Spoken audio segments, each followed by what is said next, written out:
నమస్తే, నా పేరు తేజస్విని. బీసీఎన్ న్యూస్ కి స్వాగతం. ముందుగా ముఖ్యాంశాలు. ఏపీ ప్రయోజనాలు కాపాడడం కోసం మోదీ ప్రభుత్వం కృషి చేస్తోంది. విశాఖ ఉక్కుకు భారీగా నిధులు ఇవ్వడమే దీనికి నిదర్శనమన్న కేంద్ర మంత్రి శ్రీనివాస్ వర్మ.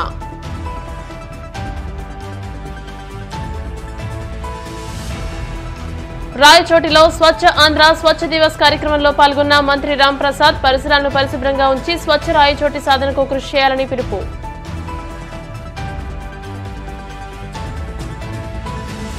భీమవరం పట్టణ అభివృద్ధికి దాతలు అందిస్తున్న సహకారం అభినందనీయం. పశ్చిమ గోదావరి జిల్లా జాయింట్ కలెక్టర్ రాహుల్ కుమార్ రెడ్డి.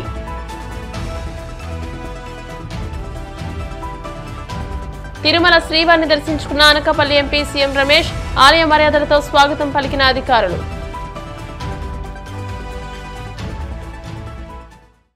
విశాఖ ఉక్కు పరిరక్షణకు కేంద్ర ప్రభుత్వం 11,440 కోట్ల రూపాయల ప్యాకేజీ ప్రకటించడం ద్వారా ఆంధ్రప్రదేశ్ ప్రయోజనాల కోసం మోడీ నాయకత్వంలోని ఎన్డీఏ ప్రభుత్వం పనిచేస్తుందనడానికి నిదర్శనమని కేంద్ర ఉక్కు భారీ పరిశ్రమల శాఖ సహాయ మంత్రి భూపతిరాజు శ్రీనివాస్ వర్మ అన్నారు.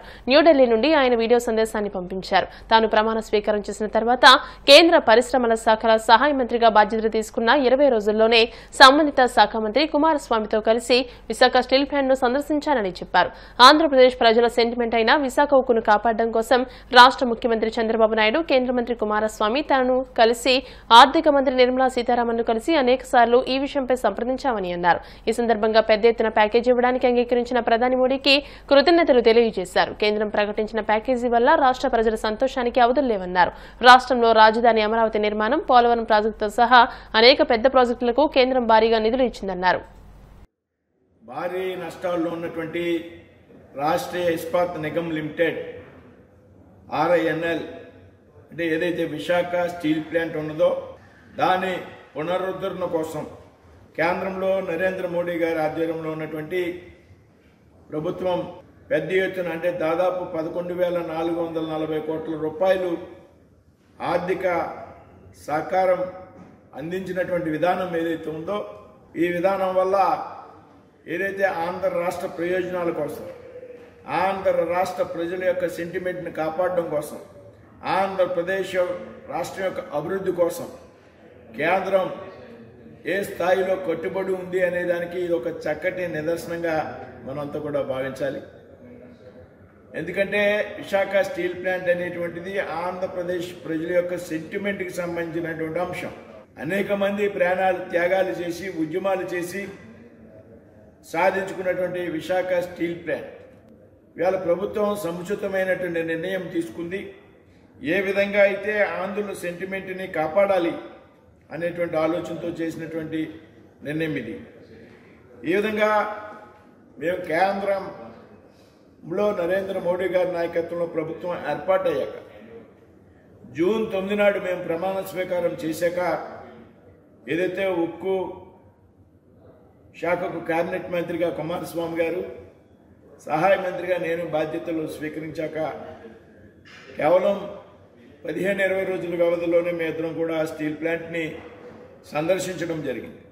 చెప్పడం జరిగింది, మీరు అక్కడికి పోవద్దు, కార్మికులను ఆందోళన చేస్తారనేటువంటి విషయాన్ని చెప్పడం జరిగింది. దాదాపు 7-8 సంవత్సరాలుగా అక్కడికి ఏ స్టీల్ మంత్రి కూడా రానటువంటి సందర్భాన్ని ఆ సందర్భంలో వారు గుర్తు చేశారు. అయితే పెద్దలు కుమారస్వామి గారు నేను స్టీల్ ప్లాంట్ని సందర్శించాలి, అక్కడ విషయాల మీద అవగాహన చేసుకోవాలి, అధ్యయనం చేయాలి, ఏదైతే సమస్యలు ఉన్నాయో వాటి మీద అవగాహన పెంచుకోవాలనేటువంటి ఒక ఆలోచనతో 2 రోజుల పాటు స్టీల్ ప్లాంట్లో ఉండి అన్నీ పరిశీలించి కార్మికులతో, కార్మిక సంఘాలతో సంప్రదింపులు జరిపి, ఉద్యోగస్తులతో సంప్రదింపులు జరిపి, నిర్వాసితులు ఉంటే కొంతమంది వారిని కూడా కలవడం, అలాగే ఉన్నతాధికారులతో కూడా చర్చించడం, దాని మీద ఒక అవగాహనకి రావడం జరిగింది. ఆ సందర్భంలో మేమిద్దరం ఎట్టి పరిస్థితుల్లో స్టీల్ ప్లాంట్ని ప్రైవేటైజేషన్ కాకుండా కాపాడాలి, దేశంలోనే అత్యున్నతమైనటువంటి steel plant Visakha steel plant అనేటువంటి విషయాన్ని మేము కేంద్ర నాయకత్వానికి చెప్పడం జరిగింది. అనేక సార్లు ఆర్థిక మంత్రి గారితో, అదే రాష్ట్ర ముఖ్యమంత్రిగా ఉన్నటువంటి చంద్రబాబు నాయుడు గారు, నేను, కుమారస్వామి గారు అనేక పర్యాయాలు నిర్మలా సీతారామన్ గారితో కలవడం, వాస్తవమైన పరిస్థితుల్ని ఆవిడ వివరించడం, ఆవిడ్ని ఒప్పించడం కోసం తీవ్రంగా ప్రయత్నం చేసినటువంటి సందర్భం. 1-2 సందర్భాల్లో రాత్రి 2 గంటల వరకు సంప్రదింపులు సమావేశాలు కొనసాగాయి. నిర్మలా సీతారామన్ గారు, ముఖ్యమంత్రి చంద్రబాబు నాయుడు గారు, కుమారస్వామి గారు, నేను, ఏదైతే స్టీల్ సెక్రటరీ, ఏదైతే ఫైనాన్స్ సెక్రటరీ, ఏదైతే డిజిన్వెస్ట్మెంట్ సెక్రటరీ, 7 కలిపి దాదాపు రాత్రి 2-2:30 వరకు కూడా 2 సందర్భాల్లో కూర్చుని పెద్ద నష్టాల్లో ఉన్నటువంటి ప్లాంట్ని సెంటిమెంట్తో కూడినటువంటి అదే సమయంలో సెంటిమెంట్తో కూడినటువంటి ప్లాంట్ని ఏ విధంగా మనం ముందుకు తీసుకెళ్లాలనేటువంటి విషయాల మీద అనేకమైనటువంటి రాత్రులు చర్చలు జరిపినటువంటి సందర్భం. చివరగా మరి ప్రధానమంత్రి నరేంద్ర మోడీ గారి పెద్ద ఎత్తున ప్యాకేజీకి అంగీకరించడం అనేది ఈ రాష్ట్ర ప్రజలకి ఒక సంతోషానికి అవధులు లేవు అనేటువంటి విషయాన్ని సందర్భంగా నేను చెప్తూ ఉన్నా. ఏదైతే ఆంధ్రప్రదేశ్ రాష్ట్ర అభివృద్ధి కోసం కేంద్రం పూర్తిగా కట్టుబడి ఉందనేటువంటి విషయం గత 6 నెలలుగా కేంద్ర ప్రభుత్వం రాష్ట్రానికి సహకరించినటువంటి విధానం పట్ల మనం అర్థం చేసుకోవాల్సినటువంటి అవసరం ఉంది. కేంద్రంలో ప్రభుత్వం అధికారంలోకి వచ్చిన పోలవరం ప్రాజెక్టు నిర్మాణానికి పెద్ద ఎత్తున నిధులు కేటాయించడం, రాష్ట్ర రాజధాని అమరావతి అభివృద్ధికి పెద్ద ఎత్తున నిధులు కేటాయించడం, అమరావతి రైల్వే లైన్ కోసం పెద్ద ఎత్తున నిధులు కేటాయించడం, రైల్వే జోను కేటాయించడం.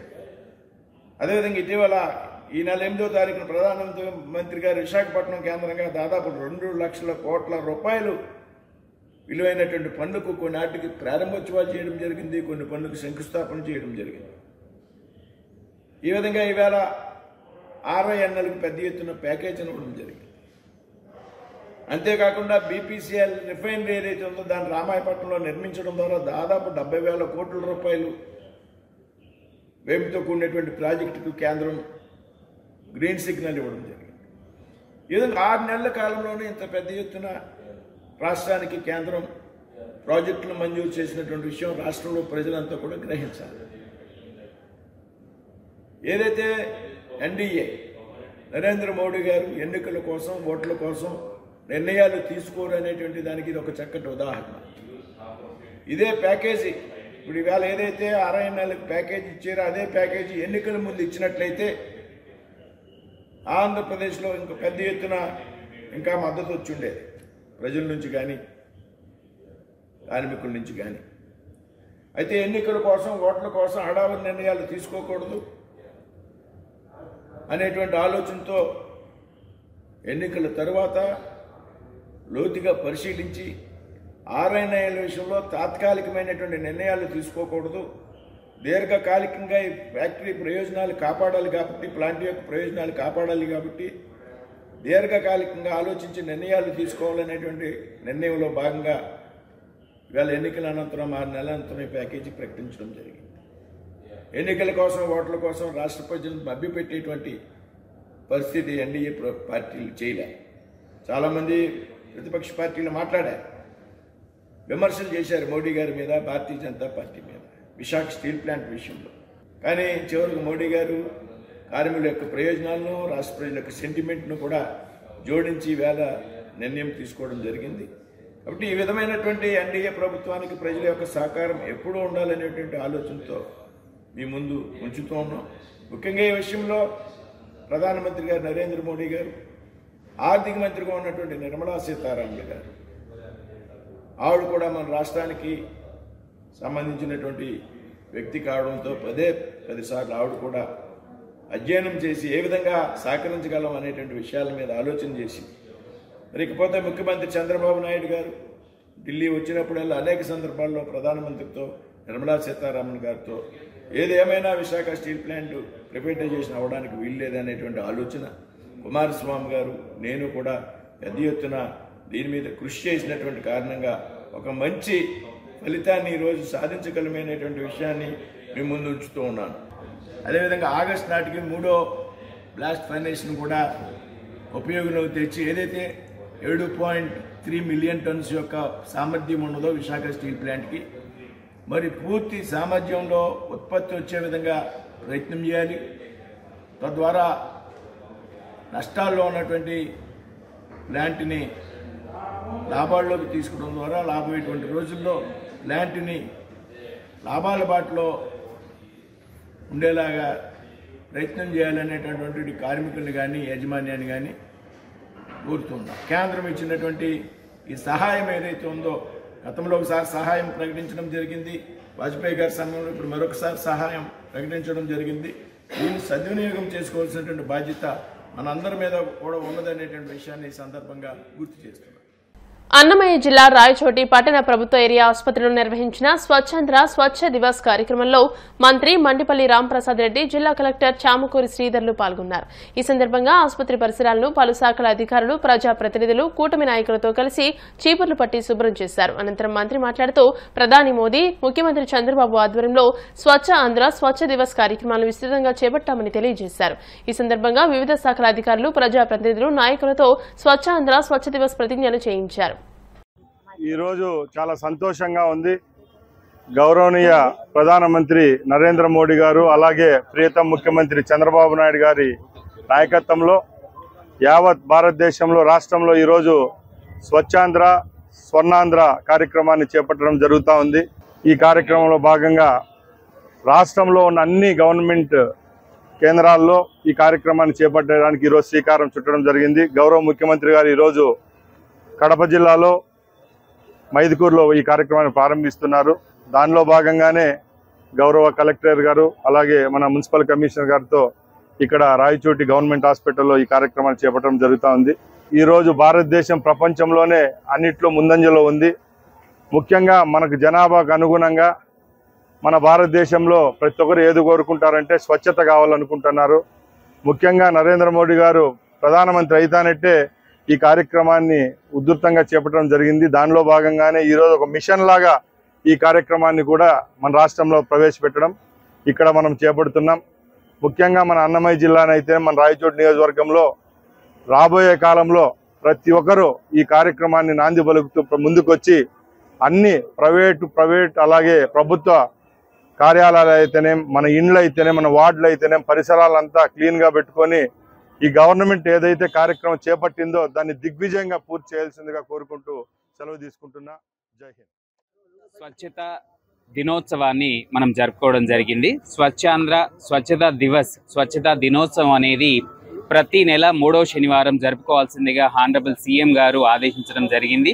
ఈరోజు మన జిల్లాలో అన్ని ప్రభుత్వ కార్యాలయాల్లో మరియు అన్ని పాఠశాలలు, ప్రస్తుతం పాఠశాలలు మూసివేసి ఉన్నాయి, అయినప్పటికీ కూడా తెరిచి, మరియు సోమవారం తెరిచినప్పటికీ కూడా ఆ రోజు కళాశాలల్లో, పబ్లిక్ ప్లేసెస్లో, బస్ స్టాండ్స్లో, హాస్పిటల్స్లో, అలాగే అన్ని పంచాయతీల్లో, అన్ని మున్సిపాలిటీల్లో కూడా గార్బేజ్ వల్నరబుల్ పాయింట్స్, ఎక్కడైతే గార్బేజ్ని అధికంగా వేస్తారో ఆ ప్రాంతాలు, లిటరింగ్ చేసినటువంటి ప్రాంతాలు, అలాగే కాలువల శుభ్రము, మురికి కాలువల శుభ్రం చేయడము, ఇవన్నీ చేస్తూనే ఈరోజు ప్రజాప్రతినిధులందరూ కూడా మన జిల్లాలో మన మంత్రివర్యులు స్టార్ట్ చేశారు. ఒకటి, ప్రజల్లో పరిశుభ్రత యొక్క ప్రాముఖ్యతను పెంచడం. పరిశుభ్రత పెరిగినట్టయితే మనకు ఆరోగ్యం పెరుగుతుంది, అభివృద్ధి జరుగుతుంది, టూరిజం పెరుగుతుంది, అన్ని రకాల అభివృద్ధి జరగడానికి కూడా ఆస్కారం ఉంటుంది. కాబట్టి కేంద్ర రాష్ట్ర ప్రభుత్వాలు కూడా ముఖ్యంగా పరిశుభ్రతకు అత్యధిక ప్రాముఖ్యతనిస్తున్నారు. దాంట్లో భాగంగానే మన రాష్ట్ర ప్రభుత్వం ప్రతి నెల 3వ శనివారం కూడా అందరూ అధికారులు, అన్ని కార్యాలయాలు, అన్ని పబ్లిక్ ప్లేసెస్, అన్ని రోడ్లు మరియు పంచాయతీలు, మున్సిపాలిటీలు, ప్రజాప్రతినిధులు ప్రత్యక్షంగా పాల్గొంటూ మరి ఈ కార్యక్రమాన్ని చేస్తున్నారు. ఈ నెల జనవరి నెల న్యూ ఇయర్ క్లీన్ స్టార్ట్ అని థీమ్తో స్టార్ట్ చేయడం జరిగింది. కొత్త సంవత్సరం మరియు పరిశుభ్రమైన ప్రారంభోత్సవం లాగా ఇది ఈ నెల థీమ్తో స్టార్ట్ చేసి అన్ని ప్రాంతాల్లో కూడా పరిశుభ్ర కార్యక్రమాలు చేపట్టడం జరుగుతుంది. భీమవరం పట్టణ సుందరీకరణకు దాతలు స్వచ్ఛందంగా ముందుకు రావడం అభినందనీయమని పశ్చిమ గోదావరి జిల్లా joint collector, municipal special officer Rahul Kumar Reddy అన్నారు. ఇటీవల దాతల సహకారంతో పట్టణంలో చేపట్టిన పలు అభివృద్ధి కార్యక్రమాల పురోగతిని పరిశీలించారు. ఎస్ఆర్కేఆర్ ఇంజనీరింగ్ కళాశాల వద్ద బస్టాప్, ఆదర్శ్ నగర్ వద్ద cotton park, SRKR mark, housing board కాలనీలోని పార్క్, ఆర్టీసీ డిపో వద్ద నిర్మిస్తున్న బస్టాండ్ నిర్మాణాలను ఆయన పరిశీలించారు. ఆయన వెంట municipal commissioner Ramachandra Reddy, RTC depot manager Satyanarayanamurthy, పట్టణ అభివృద్ధి కమిటీ సభ్యులు కంతేటి వెంకటరాజు, సిహెచ్ కృష్ణంరాజు, చెరుకువాడ రంగసాయి, దిలీప్ తో పాటు పలువురు అధికారులు ఉన్నారు. ఇప్పుడు కాసేపు ప్రకటనలు.